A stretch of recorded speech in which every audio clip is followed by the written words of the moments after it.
Hello, नमस्ते, सलाम, सत श्री अकाल। मैं आज बच्चों के लिए बहुत प्यारी सी एक कहानी लेके आई हूँ, जिसका नाम है अतिथि सत्कार। क्या नाम है बच्चों? अतिथि सत्कार। एक ना विष्णु कांची में ना दामोदर नामक एक ब्राह्मण रहता होता है। कहाँ पे रहता होता है? विष्णु कांची में। और क्या नाम होता है उसका? दामोदर।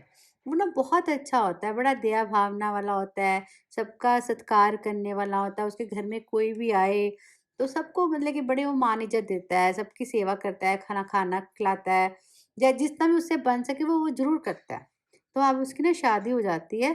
तो शादी के बाद वो कहता है अपनी पत्नी को कि अब हम गृहस्थ जीवन में रह रहे हैं, और हमारी गृहस्थी में कोई भी आए हमारे घर में, चाहे मैं घर पे हूँ चाहे ना हूँ, तो उन्हें उनकी ना ज़रूर सेवा करनी है। चाहे कोई साधु आए, चाहे कोई गरीब बच्चा आए, या कोई अमीर आए, ठीक है, बड़ा आए, छोटा आए, कोई भी आए, तूने ना सबकी सेवा करनी है कि मेरे घर से कोई ना बिना खाए ना जाए।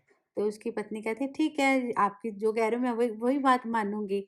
तो क्यों कहते हैं, क्योंकि मैं ये मत सोचना कि हम तो गरीब हैं, साधारण लोग हैं, ठीक है?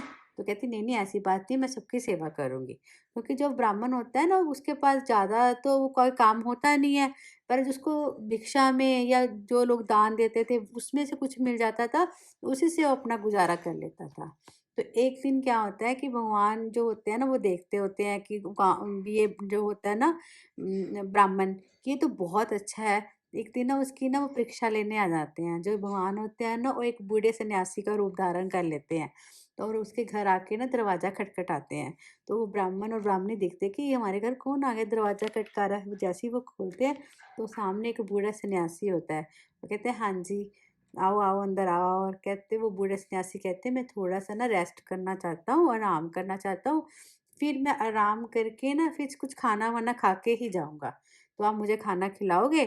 तो वो ब्राह्मण कहता है, हाँ, हाँ, ज़रूर खिलाएँगे, ज़रूर खिलाएँगे। आप आओ तो सही अंदर, आप आओ तो सही। तो ना वो उसको वहाँ बाहर बिठा देते हैं। वो कहते हैं, नहीं, मैं बाहर बैठूँगा, मैं बाहर ही यहाँ पे बैठा हूँ। वो बाहर पे चटाई बिछा देते हैं और वहाँ बैठ जाते हैं। तो फिर वो आगे ब्राह्मण अंदर आके अपनी पत्नी को कहता है कि इन्होंने तो बोला है मैं खाना खा के जाऊँगा, अब हमारे घर में तो आज कुछ है भी नहीं, अब क्या करें?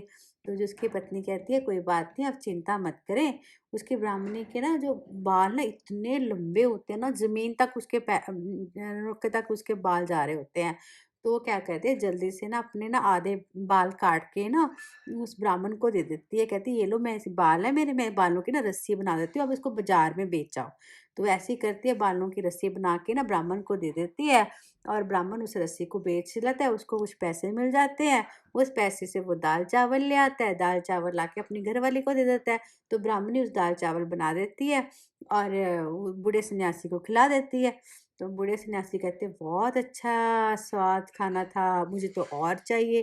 कहते-कहते ना वो पूरे दाल-चावल खा लेते हैं, और ब्राह्मण ब्राह्मणी के लिए कुछ बचता नहीं है। वो कहते हैं, चल कोई बात नहीं, इन्होंने तो पेट भर के खा लिया ना, अब कोई बात नहीं, हम शाम को खा लेंगे। तो ना फिर ऐसे वो जो बूढ़ा सन्यासी होता है, कहता मेरा बहुत पेट भर गया, अब मेरे को बहुत, मैं कुछ देर सोना चाहता हूँ। तो वहाँ कुछ सो जाते हैं वो। तो सोने के बाद कहते हैं कि अन्न मैं थक गया, मैं सोचता हूँ कि मैं ना रुक के जाऊँगा, रात का खाना खा के जाऊँगा। तो वो फिर चिंता में पड़ जाते हैं ब्राह्मण ब्राह्मणी, पहले तो हमने इतनी मुश्किल से दोपहर का इतना वो इंतज़ाम किया, अब तो ये तो रात को भी खाएँगे।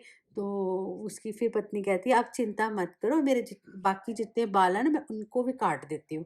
उस वो बाकी बालों को भी अपने काट देती है, और ना उसको रस्सी बना देती है, फिर अपने घर वाले को, ब्राह्मण को भेज देती है कि आप इसको बाजार में बेच आओ।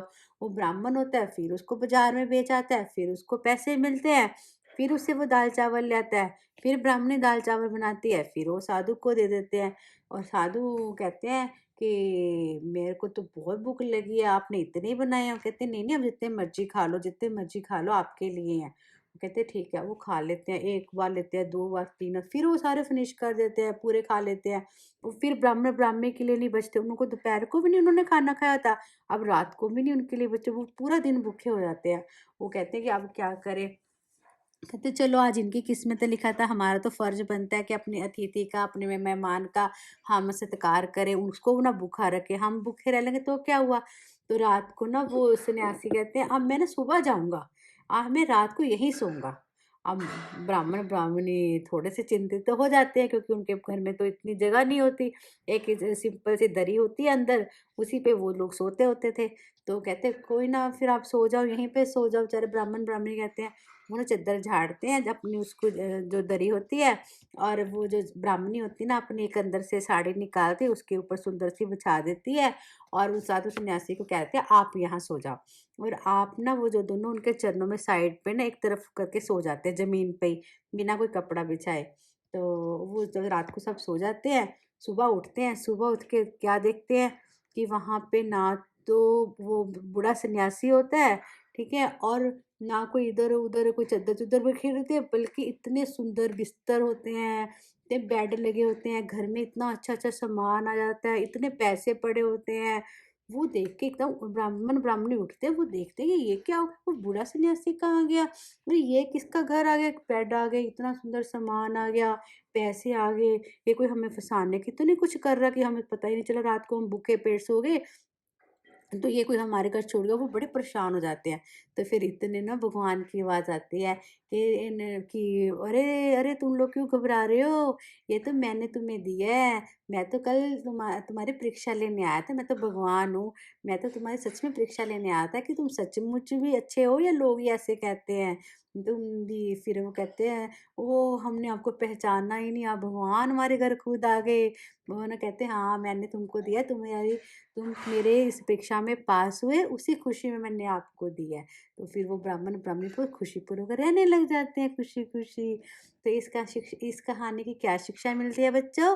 कि इसकी यही शिक्षा मिलती है कि अगर हमें अपने कर्म हमेशा अच्छे रखने चाहिए। हमारे साथ कोई जितना मर्ज़ी बुरा करे, लेकिन हमें अपने बिहेवियर पे सबके साथ दया भावना रखनी चाहिए, सबकी मान-इज़्ज़त करनी चाहिए।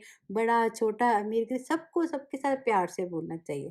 तो जो भगवान होते हैं वो तो सब देखते हैं ना, वो उसको एक दिन उसका ज़रूर अच्छा फल देते हैं। ठीक है बच्चों? अगर आपको मेरी कहानी पसंद आई हो तो लाइक करना, शेयर करना और मेरे चैनल को सब्सक्राइब करना। और हाँ, जो छोटी-सी घंटी है ना उसको तो ज़रूर दबा देना, ताकि मैं कुछ ना कुछ आपके लिए वीडियो लेके आऊँ और आप उसे देखते रहें। ठीक है बच्चों? बाय।